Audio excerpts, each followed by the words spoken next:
De retour sur le plateau de la grande édition, place maintenant à l'échange et au débat. Nous sommes jeudi et le jeudi, effectivement, depuis un certain temps, nous parlons d'Afrique, de l'Afrique noire. Et ce soir, nous recevons, comme un peu tous les jeudis, Jean-Philippe Omotunde, notre spécialiste des humanités classiques africaines. Bonsoir, monsieur Omotunde. Bonsoir. Mais nous avons aussi aujourd'hui, alors Marie-Josée Tyrolien Pharaon, qui fait partie de l'association Racine, qui organise le mois de l'Afrique chaque année depuis combien de temps? Bonsoir. Bonsoir. Depuis une dizaine d'années. Depuis une dizaine d'années déjà. Donc, bonsoir à tous. Avant de commencer effectivement nos discussions sur l'Afrique et nos démonstrations avec Monsieur Omotunde, question d'actualité. La semaine dernière, avec Monsieur Omotunde, on parlait de cette affaire H&M qui avait un petit peu dépassé les bornes avec une publicité qui illustrait un enfant noir avec un t-shirt, le singe le plus cool de la jungle.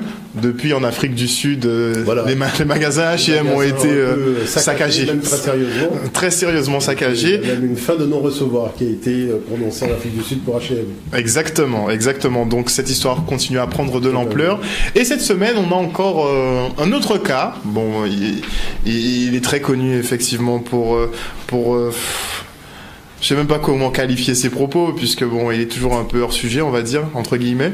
Donc Donald Trump, président des États-Unis, qui a qualifié l'Afrique et Haïti de pays de merde. Notamment de beaucoup de pays aussi sud-américains, El Salvador, le Venezuela et compagnie. Donc nous sommes en fait les pays du Sud, en fait, nous sommes des pays Totalement. de merde, concrètement. Alors, qu'est-ce qu'on doit en penser? Est-ce qu'on doit s'offusquer ou bien se dire bon, ce n'est que Donald Trump qui a parlé une fois de plus pour rien? Non, c'est-à-dire qu'aujourd'hui, il faut voir que la position de Donald Trump ne lui permet pas de tenir de tels propos. Parce que l'Amérique entretient des relations avec tous les pays aujourd'hui et les relations doivent être basées sur le respect mutuel. Et là, je pense qu'il a franchi complètement la ligne rouge et c'est pour ça qu'il y a un tollé sur la scène internationale, même au sein du Sénat américain. Il y a des sénateurs noirs qui ont pris position. Il y a eu aussi des sénateurs qui étaient présents dans la réunion de Trump, donc qui ont été amenés à se prononcer, déjà dire est-ce qu'il a vraiment dit ça. Donc on voit que tout le monde tourne autour du pot parce que tout le monde est un petit peu embêté avec cette affaire-là. Mais il n'en demeure pas moins qu'il n'y a pas de démenti formel, c'est-à-dire les choses sont plutôt dans le flou artistique. Et comme je le disais déjà, il faut bien prendre conscience d'une réalité. La réalité, c'est qu'il y a un déficit d'organisation. Vous savez, il y a un proverbe chez nous qui dit c'est là bef kajambé. Ça veut dire que quand on a un déficit d'organisation sur le plan mondial, on subit aussi un certain nombre de conséquences qui nous rappellent à nos responsabilités. Parce que même si nous prenons ce qui s'est passé en Italie par rapport à Matuidi vient d'arriver, il découvre donc un certain nombre de problématiques, même si le club de Calgary a demandé les excuses, donc lui a formulé des excuses par rapport à ce qui s'est passé. On a vu que le week-end d'après, il y a eu encore le même problème sur les terrains. On voit bien qu'il y a une réalité qui nous ramène non pas à la problématique du racisme, mais à la volonté de puissance. La volonté de puissance passe par une organisation mondiale, c'est-à-dire il faut être présent, puisque nous sommes confrontés dans le cas de H&M par exemple, avec face à une multinationale qui est implantée partout à travers le monde. Il ne faut pas oublier que cette multinationale est particulièrement implantée en Éthiopie. Et on constate qu'avec la mondialisation, on embauche des Éthiopiens à 40 € de salaire mensuel, mais on ne paye pas d'impôts en Éthiopie, parce qu'on a fait un montage financier qui permet finalement d'éviter de reverser une partie du chiffre d'affaires et de bénéfices réalisés d'une façon générale sur la production, au moins sur la production faite en Éthiopie. Vous voyez, ce n'est pas le cas. Donc tout ça nous emmène en fait à prendre conscience d'une réalité, c'est qu'il faut une élite, il faut véritablement qu'une élite se lève, c'est-à-dire des gens qui sont spécialistes des questions économiques, spécialistes des questions juridiques et soutenus par le peuple d'une façon générale dans tous les pays du monde, de manière à avoir une organisation mondiale qui fasse que nous puissions véritablement affirmer cette volonté de puissance. Parce qu'on est quand même aujourd'hui en constat de faiblesse. Et ça, il faut se le dire franchement. Alors, Madame Tyrolien Pharaon, votre réaction, êtes-vous surprise par ces propos de Trump, l'Afrique un pays de merde, Haïti un pays de merde? Alors surprise, peut-être pas, mais enfin, Je pense que effectivement, si en face la réaction n'est pas tonitruante, ça continuera. Donc il faut de toute manière se manifester et dire qu'on y est. Enfin, il faut quand même réagir quoi face à ces propos. Après, c'est les gouvernements africains, surtout, à qui s'adressent ces propos, qui doivent ensemble et d'une même voix s'élever contre et prendre des sanctions contre. Vous pensez que effectivement c'est le fait que l'homme noir ne soit pas assez puissant au niveau mondial, mais est-ce que ces personnes ne se le permettent pas parce que d'une certaine façon le noir aussi méprise le noir. Parce que souvent on parle d'Haïti c'est l'effet de quoi? C'est l'effet de la colonisation. C'est-à-dire la colonisation s'est emparée de tous les systèmes de promotion de la connaissance, que ce soit sur le plan scolaire ou sur le plan médiatique ou sur le plan religieux, enfin à tous les niveaux, même sur le plan de la culture. On voit bien que la dimension de l'expression de la culture africaine n'est pas dans le cadre des humanités classiques africaines. Donc tout ça pose une problématique qui fausse la mire et qui entraîne, c'est vrai, par l'aliénation culturelle, un certain nombre de propos qui sont très souvent déplacés. Mais comme elle dit Marie-Jo Pharaon, c'est que il y a une problématique de fond, c'est-à-dire que au niveau des États africains, il faut qu'il y ait une réaction de fermeté. Cette fermeté s'affirme de plus en plus auprès de la jeunesse africaine. Il faut savoir que 60% de la population africaine a moins de 20 ans, ce qui est énorme. Donc ça veut dire un peuple, donc des jeunes qui ont des attentes énormes par rapport non seulement à leurs dirigeants, mais aussi par rapport à l'avenir. Donc des propos comme ceux-là, c'est vrai que ça met de l'huile sur le feu, mais c'est aussi le constat d'une certaine réalité dans les échanges nord-sud, et vaut mieux le découvrir à 17 ans que le découvrir à 45 ans. Et moi, je trouve que quand même tout cela nous fait bien gagner du temps, parce qu'au moins les choses sont très claires. Avec les réseaux sociaux, vous savez que le taux d'équipement en téléphone portable aujourd'hui en Afrique est astronomique, c'est-à-dire qu'il y a même plus d'habitants qu'il y a de téléphones, il y a plus de téléphones portables qu'il y a d'habitants. Mais la chose, c'est que ils sont connectés avec le monde. Donc c'est-à-dire qu'aujourd'hui, en temps réel, la jeunesse africaine voit ce qui se passe ailleurs et prend position. Et ça, c'est quand même quelque chose qui est très intéressant. Et je pense que c'est un petit peu dans ce cas de figure qu'on est pour l'organisation du mois de l'Afrique cette année, puisque vous faites venir par exemple Kémy Séba, un panafricaniste convaincu, qui s'est d'ailleurs fait expulser, d'Afrique pour les propos qu'il tenait notamment à l'encontre de ses présidents. Les présidents africains sont trop mous? Alors, il y a plusieurs questions dans votre propos, je vais prendre dans l'ordre. Alors, effectivement, le mois de l'Afrique cette année, on a un peu fait une rupture avec les mois de l'Afrique précédents, puisque la thématique, c'est l'Afrique d'aujourd'hui. Donc en général, les mois de l'Afrique, effectivement, on était dans une phase de construction. Donc on parlait beaucoup de l'Afrique historique, parce qu'il est important d'avoir des bases solides pour continuer. Donc on a beaucoup parlé de nos bases, de nos classiques, de nos humanités classiques. Donc l'Égypte, l'Éthiopie, on a beaucoup insisté là-dessus. Et il nous a semblé que maintenant le moment est venu de parler de l'Afrique d'aujourd'hui, parce qu'il faut connaître ce qui se passe en Afrique actuellement. Est-ce qu'on peut développer des relations, ou quel type de relations peut-on développer avec l'Afrique? Est-ce que nous sommes africains? Comment nous nous situons par rapport à notre continent d'origine? Ce sont toutes les questions auxquelles on va tenter de répondre au cours de ce mois de l'Afrique. Et bien sûr, pour répondre à ces questions et pour savoir ce qui se passe en Afrique actuellement, on a pensé que Kémy Séba serait vraiment un invité de choix, mais pas que lui, effectivement. On a aussi Aminata Traoré, qui est un ancien ministre de la Culture du Mali, et qui a beaucoup réfléchi sur les problématiques actuelles de l'Afrique. On a d'autres intervenants, je pense que j'aurai le temps de développer un petit peu.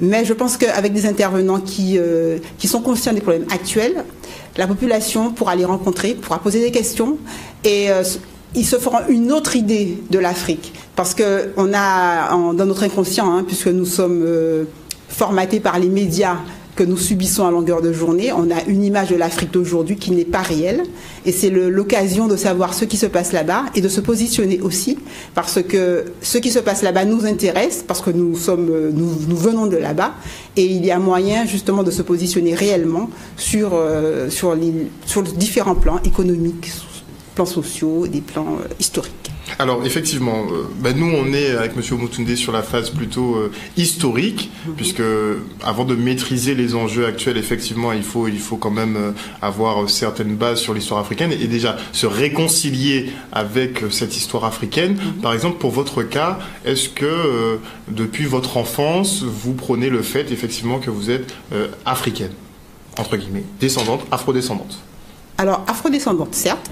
J'ai eu la chance de grandir dans un foyer où la couleur noire ne posait pas de problème, parce que qui est déjà beaucoup, surtout dans nos contextes.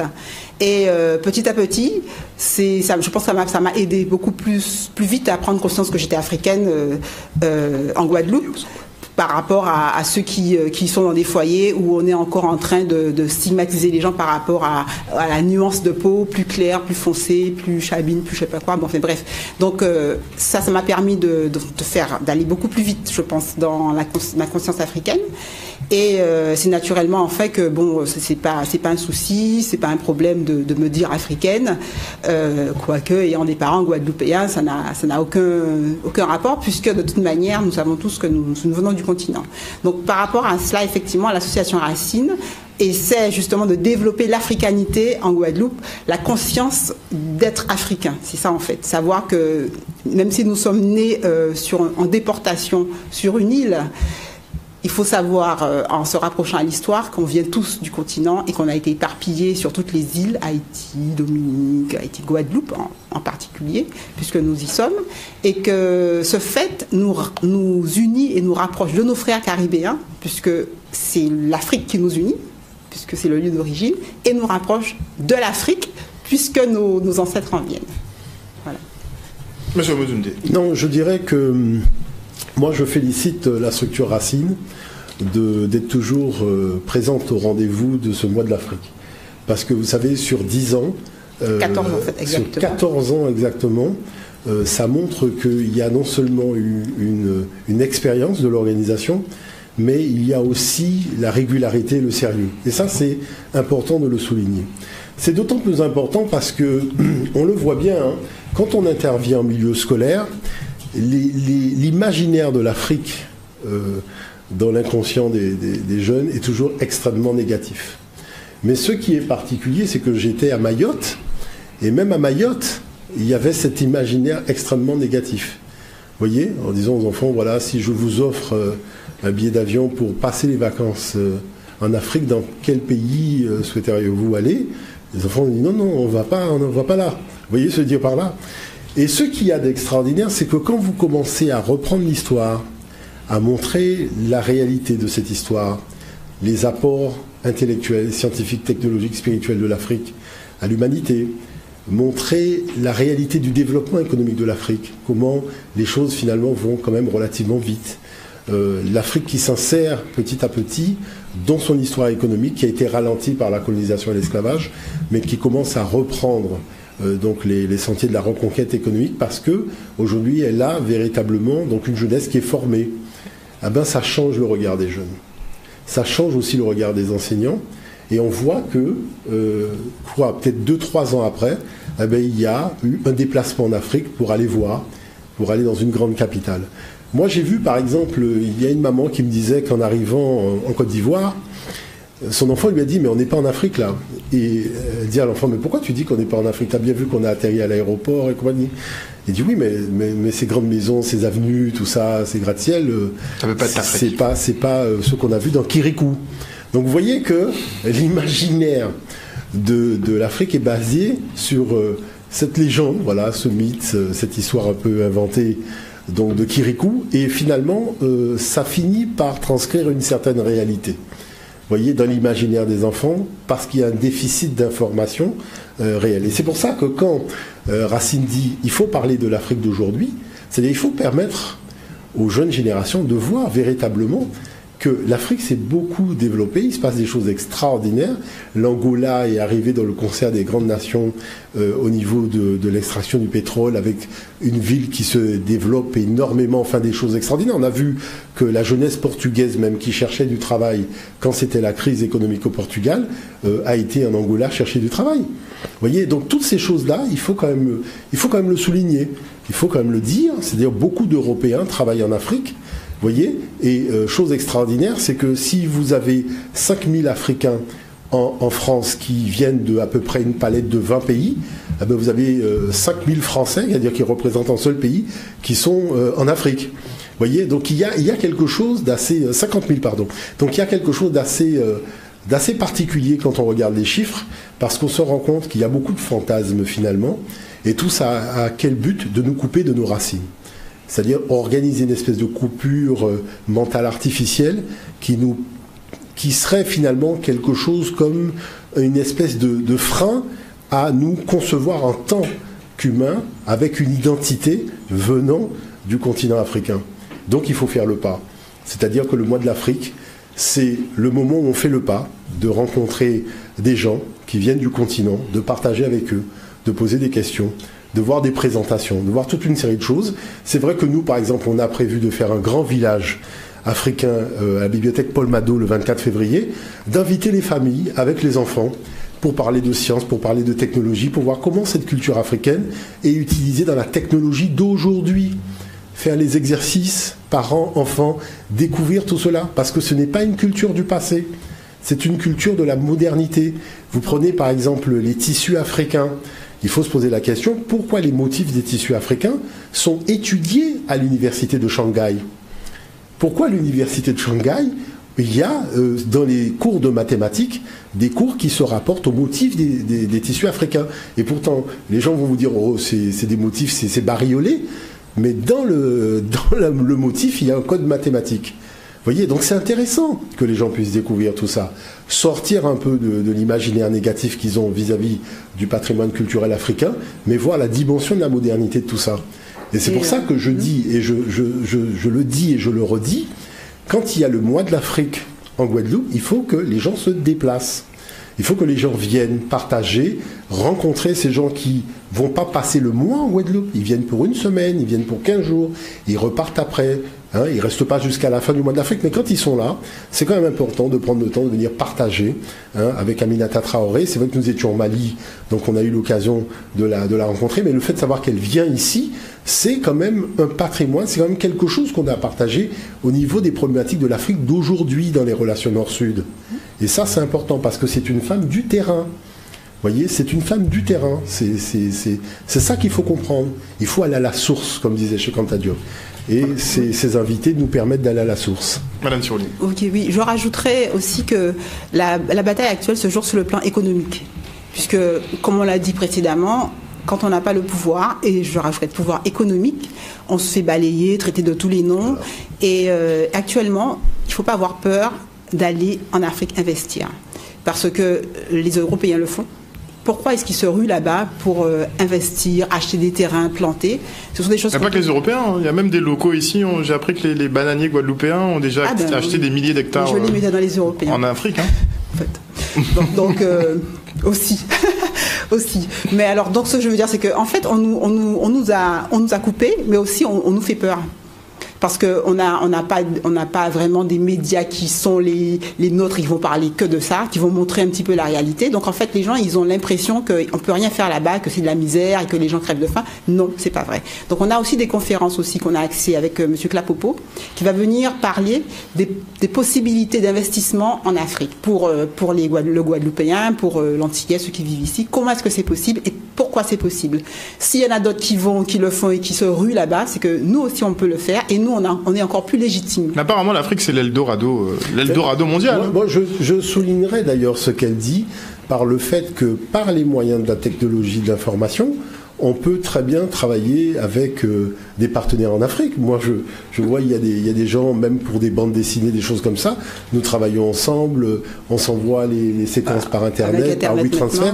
On arrive à travailler avec des gens sur le continent. Donc, quand elle dit ça, je dirais, il faut arriver à passer cette espèce de brouillard imaginaire qu'on nous a mis devant les yeux et qui nous empêche de voir la réalité.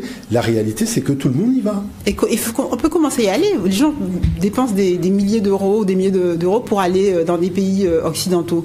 On peut aller en Afrique, c'est pas cher. Il y a des voyages qui sont organisés chaque année par des associations. KRCDL va chaque année au Sénégal, nous on va tous les 3 ans en Éthiopie. Vous vous rapprochez des associations, vous choisissez votre destination et vous allez voir par vous-même.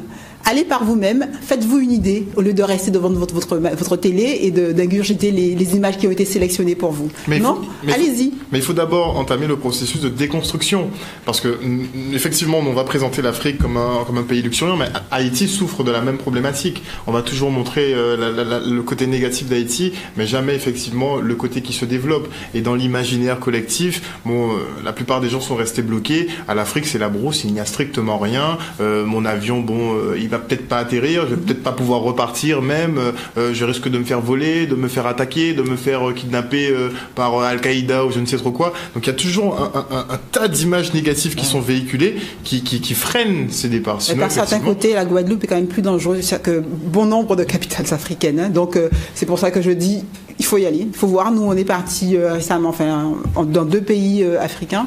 À 22h, 23h, on était dans les rues, on avait des bus qui circulaient, parce qu'en Guadeloupe, c'est difficile à avoir. On ne peut pas avoir de moyens de transport le soir. On a peur quand on sort. Alors que là-bas, non, on circulait, il y avait des moyens de transport, des taxis qui s'arrêtaient à n'importe quelle heure. Je veux dire, il faut aller. On peut aussi aller pour prendre exemple. Comment est-ce que ça se développe comme ça, alors qu'on dit que c'est des pays qui sont très pauvres. Ils ont des infrastructures qui fonctionnent correctement. Eh bien, je pense qu'on pourrait aussi en tirer exemple pour faciliter un peu la vie de tous les jours. Et la perception des Africains vis-à-vis des Antillais. Ils nous considèrent comment? Comme leurs descendants ou plutôt comme les fils de la France? Alors, il y a beaucoup d'Africains qui ont beaucoup d'idées différentes, mais eux aussi, quand ils viennent ici, ils se rendent compte qu'il n'y a pas de différence. Voilà. Quand ils restent là-bas et qu'ils s'imaginent, peut-être qu'ils se font des idées, que comme nous, on raconte des choses sur les Africains, qui n'aiment pas les Antillais, qui ceci, qui cela, je pense que c'est pareil aussi, parce qu'ils ne connaissent pas, qu'ils n'ont pas vu. Mais à partir du moment où il y en a qui ont fait l'effort de se déplacer, de venir, quand ils arrivent, ils sont stupéfaits, parce que, déjà, ils pensent que les Antilles, c'est que des gens clairs, avec des cheveux qui battent les fesses, des métis. Alors, ils se rendent compte que c'est comme au pays, en fait. Je sais pas, moi, on dirait un tel, on dirait ma cousine, mais voilà. Quand on va là-bas aussi, on se dit on dirait on est en Guadeloupe, quoi. C'est exactement ça. Et en fait, le regard change, les idées changent, et ils se rendent compte que c'est le même peuple. Hein. Vous êtes d'accord avec ça, monsieur? Je dirais que, moi qui ai eu déjà l'opportunité d'aller dans un certain nombre de pays, c'est vrai que je dirais il y a une chaleur. Il y a une chaleur, il y a, je dirais, une grande proximité. D'une façon générale, mais je dirais c'est l'envie de partager, l'envie de se découvrir, de se connaître. Parce que le problème de fond, c'est quoi? C'est qu'il n'y a pas de médias qui nous permettent de voir vraiment l'Afrique. Il n'y a pas de médias non plus qui permettent aux Africains de voir la Caraïbe. Effectivement. Donc on a cette espèce de prisme qui est finalement la télévision européenne ou la télévision occidentale. Et on voit, moi vous savez, j'étais au Sénégal pour le FESMAN. Franchement, on était dans la ville, c'était extraordinaire, quoi, de voir comment les infrastructures se développaient. C'est vrai qu'il y avait une rue qui n'avait pas encore été véritablement travaillée. Il n'y avait pas eu de travaux. La rue était dans l'état dans lequel c'était avant, mais il n'y avait pas tant de rues que ça.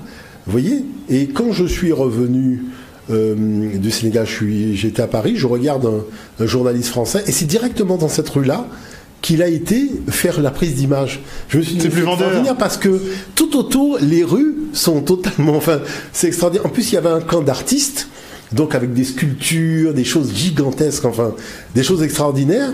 Je me dis, mais il y avait tellement de belles choses à filmer là, comment ça se fait qu'il a été directement dans cette rue qui est un peu une rue bidonville? Vous voyez l'affaire? Et c'est là qu'on comprend que véritablement, il y a la volonté de ternir l'image de l'Afrique et des Africains.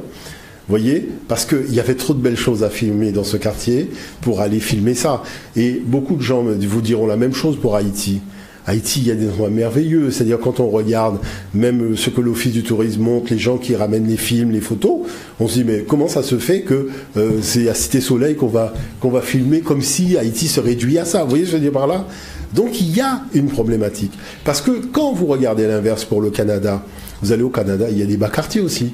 Mais quand vous regardez les images du Canada, de Montréal... Toujours une bonne promotion, attendez, vous voyez, c'est l'inverse. Donc ça, il faut en être conscient, parce que c'est important. On se quitte pour une petite page de publicité. On revient tout de suite avec nos invités en plateau. Et on va effectivement faire quelques démonstrations historiques avant d'annoncer plus amplement le mois de l'Afrique. À tout de suite.